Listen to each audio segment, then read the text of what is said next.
Hello friends, welcome to defence studies. आज की हम इस वीडियो के अंदर मिलिट्री रैंक स्ट्रक्चर के बारे में डिस्कस करेंगे। आप सभी को पता ही है, मिलिट्री 3 फोर्सेस से मिलकर बनी होती है: इंडियन आर्मी, इंडियन नेवी और इंडियन एयरफोर्स। इसी तरीके से हमारे जो मिलिट्री के रैंक्स हैं उनको भी हम 3 लेवल पर डिवाइड कर लेते हैं, और जो 3 लेवल है उसमें से हमारा सबसे छोटा लेवल है नॉन कमीशन ऑफिसर, जिसको हम एनसीओ भी बोल देते हैं। इसके अंदर हम डायरेक्ट सोल्जर की भर्ती करते हैं। उसके बाद आता है हमारा जूनियर कमीशन ऑफिसर, जिसको हम जेसीओ भी बोल देते हैं। उसके बाद आता है हमारा कमीशन ऑफिसर, जिसको हम ऑफिसर भी बोल देते हैं। तो जो ऑफिसर वाला जो लेवल है उसके अंदर जो रैंक्स है वो भी 2 टाइप से डिवाइडेड की गई है। उसमें सबसे पहला होता है टाइम स्केल मेथड, जिसके अंदर टाइम टू टाइम आपको एक पर्टिकुलर टाइम ऑफ पीरियड के बाद आपको प्रमोट कर दिया जाएगा। जैसे कि लेफ्टिनेंट होता है, लेफ्टिनेंट स्टार्टिंग पोस्ट होती है ऑफिसर रैंक के अंदर, जो कि कमीशन के बाद आपको मिल जाती है। लेफ्टिनेंट अगर 2 साल की सर्विस करता है उसको बना दिया जाता है फिर कैप्टन। और अगर कोई ऑफिसर अपनी 6 साल की सर्विस पूरी कर लेता है तो उसको हम बना देते हैं मेजर। और अगर इसी तरीके से कोई ऑफिसर अपनी सर्विस को 13 साल तक कर लेता है तो वो लेफ्टिनेंट कर्नल बन जाता है। बट लेफ्टिनेंट कर्नल के बाद ये टाइम स्केल मेथड नहीं यूज किया जाता। उसके बाद हम यूज करते हैं सिलेक्शन पोस्ट। इसका मतलब है कि एक पर्टिकुलर बोर्ड होता है जो कि पर्टिकुलर ऑफिसर्स को ही सिलेक्ट कर देता है आगे की प्रमोशन के लिए, जो कि आगे जाके हमारे कर्नल, कर्नल से फिर ब्रिगेडियर, ब्रिगेडियर से फिर वो मेजर जनरल, फिर लेफ्टिनेंट जनरल, और लास्ट में जाके वो जनरल रैंक तक पहुंचते हैं। ये स्लोप बेसिकली स्टीप स्लोप होता है, जहां पे जो स्टार्टिंग का जो लेवल होता है यहाँ पे लेफ्टिनेंट कर्नल होते हैं, तो यहां से ही उसको स्टार्ट किया जाता है। यानी कि इस ऊपर वाली रैंक, यानी कि जो कर्नल है वो बेसिकली एक सिलेक्शन पोस्ट की रैंक होती है। इसके अलावा सिलेक्शन पोस्ट की एक रैंक में एक एक्सेप्शन है, यानी कि जो कर्नल की जो रैंक है वो खुद ही एक एक्सेप्शन है। अगर किसी पर्टिकुलर ऑफिसर को या तो वो कर्नल बन सकता है सिलेक्शन पोस्ट के बेसिस पे, यानी कि वो 14 to 15 ईयर की सर्विस के बाद सिलेक्शन पोस्ट के लिए एप्लीकेबल हो जाता है। अदरवाइज टाइम स्केल के अकॉर्डिंग उसको 25 ईयर के आसपास, यानी कि 23 to 25 ईयर पे उसको कर्नल बना दिया जाता है। दोस्तों, इसके बाद हम पढ़ेंगे कि किस तरीके से मिलिट्री के अंदर, यानी कि इंडियन आर्मी, इंडियन नेवी और इंडियन एयरफोर्स के अंदर रैंक्स को दिखाया गया है। ये देखिए दोस्तों, मैंने यहां पे आप सभी के लिए एक रैंक स्ट्रक्चर ऑलरेडी बना के रखा है। इसके अंदर जो हमारा ये वाला लेवल है इसको हम बोल देते हैं एनसीओ, यानी कि नॉन कमीशन ऑफिसर। इसके ऊपर वाला जो लेवल है इसको हम बोल देते हैं जेसीओ, यानी कि इसको बोलते हैं जूनियर कमीशन ऑफिसर। उसके बाद वाला जो लेवल है वो बेसिकली लेवल है हमारा ऑफिसर्स का। और ऑफिसर्स के अंदर भी दोस्तों हम यहाँ पे लेफ्टिनेंट कर्नल से नीचे वाला जो रैंक होता है वो बेसिकली होता है टाइम स्केल ऑफिसर, यानी कि इसको टाइम टू टाइम इनको प्रमोट करके ये रैंक तक पहुंच सकते हैं। और उसके ऊपर वाला जो है उसको हम बोल देते हैं सिलेक्शन पोस्ट ऑफिसर।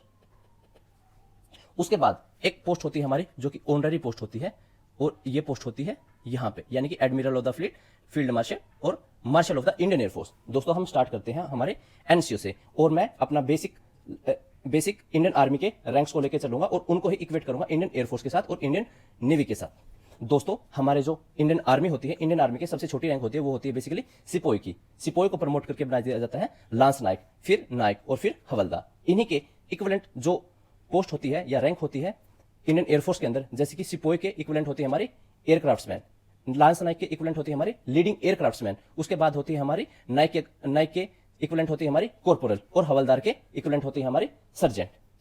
इसी तरीके से अगर हम इंडियन नेवी के अंदर देखेंगे तो इंडियन नेवी के अंदर सिपोई के इक्विवेलेंट जो रैंक होती है वो होती है सीमैन 2, लांस नायक की इक्विवेलेंट होती है वो होती है सीमैन 1, नायक की इक्विवेलेंट होती है वो लीडिंग सीमैन, और हवलदार की इक्विवेलेंट होती है पैटी ऑफिसर्स। उसके बाद अगर हम जेसीओ के अंदर आते हैं तो जेसीओ के अंदर हमारी जो सबसे छोटी पोस्ट होती है, छोटी रैंक होती है इंडियन आर्मी के अंदर, उसको बोला जाता है नायब सूबेदार। फिर उसको प्रमोट करके सूबेदार बना दिया जाता है, और सूबेदार को सूबेदार मेजर बना दिया जाता है। दोस्तों, सूबेदार मेजर जेसीओ रैंक के अंदर सबसे बड़ी रैंक होती है, जेसीओ पोस्ट के अंदर सबसे बड़ी रैंक होती है। इसी तरीके से हम इंडियन एयरफोर्स को देखते हैं तो इंडियन एयरफोर्स में नायब सूबेदार के इक्विवेलेंट होते हैं हमारे जूनियर वारंट ऑफिसर। उनको प्रमोट करके बना दिया जाता है वारंट ऑफिसर, और वारंट ऑफिसर को बना दिया जाता है मास्टर वारंट ऑफिसर। और इसी तरीके से हम इंडियन नेवी के अंदर देखते हैं तो नायब सूबेदार के इक्विवेलेंट पोस्ट होती है हमारी चीफ पैटी ऑफिसर, जिसको बना दिया जाता है master chief petty officer second class, master chief petty officer first class. तो दोस्तों, हमारी जो इंडियन नेवी के अंदर जेसीओ लेवल के अंदर हमारी जो सबसे बड़ी पोस्ट होती है वो बेसिकली होती है हमारी master chief petty officer first class. Indian army के अंदर उसके इक्विवेलेंट है सूबेदार मेजर, और इंडियन एयरफोर्स में उसके इक्विवेलेंट है मास्टर वारंट ऑफिसर। इसके बाद जो हमारी रैंक्स आती है वो बेसिकली कमीशन रैंक आती है, जिसको हम ऑफिसर रैंक भी बोल देते हैं। इसके लिए आपको अलग अलग एग्जाम्स क्लियर करने पड़ते हैं। तो उसके अंदर हम जो इंडियन आर्मी के हैं वो सबसे छोटा लेवल होता है जो कमीशन ऑफिसर्स के अंदर होता है वो बेसिकली लेफ्टिनेंट से स्टार्ट किया जाता है। लेफ्टिनेंट को हम 2 साल के बाद कैप्टन देखते हैं। कैप्टन को 4 साल के बाद यानी कि टोटल 6 ईयर सर्विस के बाद उनको मेजर देखते हैं, और टोटल 13 ईयर सर्विस के बाद उन्हीं को हम लेफ्टिनेंट कर्नल देखते हैं। इन्हीं के इक्विवेलेंट जो इंडियन एयरफोर्स के अंदर पोस्ट होती है वो होती है फ्लाइंग ऑफिसर। लेफ्टिनेंट के इक्विवेलेंट होती है फ्लाइंग ऑफिसर, कैप्टन के इक्विवेलेंट होती है फ्लाइट लेफ्टिनेंट, मेजर के इक्विवेलेंट होती है स्क्वाड्रन लीडर, लेफ्टिनेंट कर्नल के इक्विवेलेंट होती है विंग कमांडर। और अगर हम इसी को इंडियन नेवी के अंदर लेके जाए तो लेफ्टिनेंट के इक्वल होती है सब लेफ्टिनेंट, कैप्टन के इक्वलेंट होती है लेफ्टिनेंट, मेजर के इक्वलेंट होती है लेफ्टिनेंट कमांडर, और लेफ्टिनेंट कर्नल के इक्वलेंट होती है कमांडर। उसके बाद हमारी सिलेक्शन पोस्ट आती है, यानी कि उनके लिए एक स्पेसिफिक बोर्ड बना दिया जाएगा। वो बोर्ड ही डिसाइड करेगा कि किस ऑफिसर को हम आगे प्रमोट करेंगे। वो बेसिकली हमारी बहुत सारी चीजों के ऊपर डिपेंड करता है, कितने ईयर की हमारी अभी सर्विस हुई है, प्लस में हमारे ACR के अंदर हमारी क्या क्या अचीवमेंट है, हमने कोर्सेज क्या क्या पूरे किए हुए हैं, और नंबर ऑफ वैकेंसी अभी कितनी अवेलेबल है, और आप जिस स्ट्रीम के अंदर जाना चाहते हो वहां पे कितनी वैकेंसी है। तो इन सभी चीजों को डिसाइड, इन सभी के बेसिस पे ये डिसाइड किया जाता है कि किस ऑफिसर को आगे प्रमोट किया जाएगा। तो हमारे इंडियन आर्मी के अंदर लेफ्टिनेंट कर्नल को प्रमोट करके आगे बना दिया जाता है कर्नल, कर्नल को प्रमोट करके आगे बना दिया जाता है ब्रिगेडियर, ब्रिगेडियर से ऊपर मेजर जनरल, लेफ्टिनेंट जनरल और जनरल। इसी तरीके से हम अगर इंडियन एयरफोर्स के अंदर देखते हैं तो कर्नल के इक्विवेलेंट होते हैं कैप्टन, सॉरी इंडियन नेवी के अंदर देखते हैं तो कैप्टन होते हैं, फिर कोमोडोर, फिर रियर एडमिरल, वाइस एडमिरल और एडमिरल।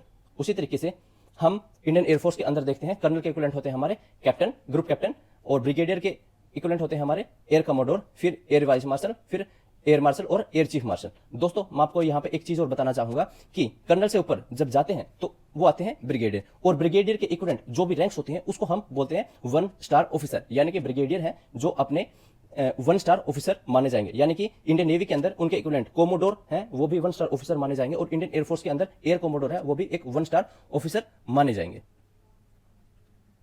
उसके बाद हमारे इनको प्रमोट करके बना दिया जाता है, जैसे मेजर जनरल है इंडियन आर्मी के अंदर तो उनको हम बोलते हैं 2 स्टार ऑफिसर। लेफ्टिनेंट जनरल जो होते हैं वो होते हैं बेसिकली 3 स्टार ऑफिसर, और जो जनरल होते हैं वो हमारे होते हैं 4 स्टार ऑफिसर। तो दोस्तों हमारे जो चीफ होते हैं वो बेसिकली एक जनरल रैंक के ऑफिसर होते हैं। इट मीन्स कि इंडियन नेवी, इंडियन आर्मी और इंडियन एयरफोर्स के अंदर जो भी चीफ होंगे वो बेसिकली 4 स्टार ऑफिसर ही होंगे। तो इंडियन नेवी के अंदर जो चीफ होते हैं जिसको हम बोलते हैं चीफ ऑफ नेवल स्टाफ, वो होते हैं हमारे एडमिरल जो कि एक 4 स्टार ऑफिसर है, और इंडियन आर्मी के अंदर उन्हीं को बोला जाता है जनरल जो कि एक 4 स्टार ऑफिसर है, और इंडियन एयरफोर्स के जो चीफ होते हैं उनको बोलते हैं चीफ ऑफ एयर स्टाफ, जो कि एक एयर चीफ मार्शल रैंक होता है, और ये भी एक 4 स्टार रैंक होता है। इसके अलावा कभी भी कोई भी ऐसा एक्सेप्शनल सर्विस की है जो कि इन्होंने अपने टेन्योर के अंदर, तो उनको एक ऑनररी पोस्ट दी जाती है जो कि कभी भी रेगुलरली किसी बोर्ड के द्वारा नहीं दी जाती, उनको अलग से कॉन्फर्ड किया जाता है, तो वो होती है हमारी फील्ड मार्शल की पोस्ट। तो फील्ड मार्शल अभी तक इंडियन आर्मी के अंदर 2 ही लोगों को दिया गया है, उनमें से सबसे पहले हमारे KM करियप्पा, उसके बाद है हमारे सैम मानेकशॉ। तो दोस्तों अभी तक इंडियन आर्मी के अंदर 2 ही लोगों को फील्ड मार्शल की रैंक दी गई है जो कि एक ऑनररी रैंक है। तो सबसे पहले हमारे KM करियप्पा और दूसरे हमारे सैम मानेकशॉ, और ये दोनों के दोनों यानी कि जो ये ऑनररी रैंक है ये बेसिकली एक 5 स्टार रैंक होती है। यानी कि हमारे जो इंडियन आर्मी के अंदर है वो बेसिकली 2 ही ऐसे ऑफिसर हुए हैं जो कि 5 स्टार रैंक से सम्मानित है। इंडियन एयरफोर्स के अंदर भी हमारे एक ऑफिसर हैं जिनका नाम है अर्जन सिंह, उनको भी 5 स्टार रैंक से सम्मानित किया गया है, जो कि इंडियन एयरफोर्स के अंदर बोला जाता है उस रैंक को marshal of Indian air force, और इंडियन नेवी के अंदर इसी 5 स्टार रैंक को बोला जाता है admiral of the fleet. But आज तक इंडिया के अंदर किसी भी नेवल ऑफिसर को ये पद सम्मानित नहीं किया गया है। दोस्तों इसी के साथ हम अपनी वीडियो को यहीं पे एंड करते हैं, और आपसे रिक्वेस्ट करता हूं कि आप इस वीडियो के अंदर अपने कमेंट्स डालिए कि क्या आपको पसंद है और क्या नहीं, और अगर कोई सजेशन है तो वो भी आप बताइए। Thank you friends.